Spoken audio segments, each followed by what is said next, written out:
Πώς κατεβάζω από το πρόγραμμα Medical όλες τις συνταγές. Το πρόγραμμα Medical σας δίνει τη δυνατότητα να κατεβάσετε όλες τις συνταγές σας από τότε που ξεκινήσατε την ηλεκτρονική συνταγογράφηση. Ακολουθήστε τα παρακάτω βήματα. Βήμα πρώτο.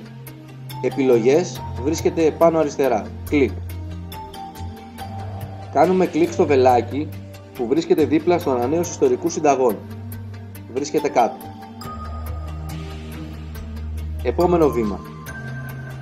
Επιλέγετε αυτό που θέλετε. Προτείνουμε την ενημέρωση περίοδου. Κάνετε κλικ. Στο πλαίσιο που βγαίνει, πληκτρολογείτε την περίοδο που θέλετε να ενημερώσετε.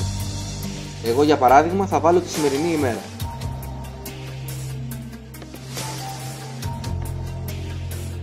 Πατάμε εντάξει.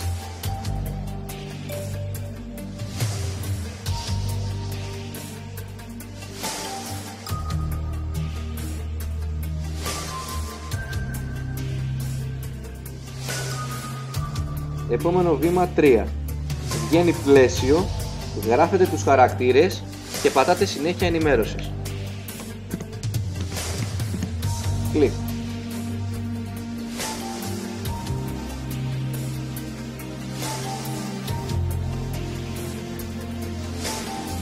Κάτω αριστερά στην οθόνη σας ενημερώνει για την εξέλιξη του ιστορικού συνταγών.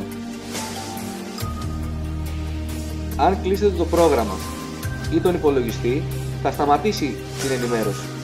Όταν ξεκινήσετε ξανά την ενημέρωση, θα αποθηκεύει από εκεί που είχε σταματήσει την τελευταία φορά.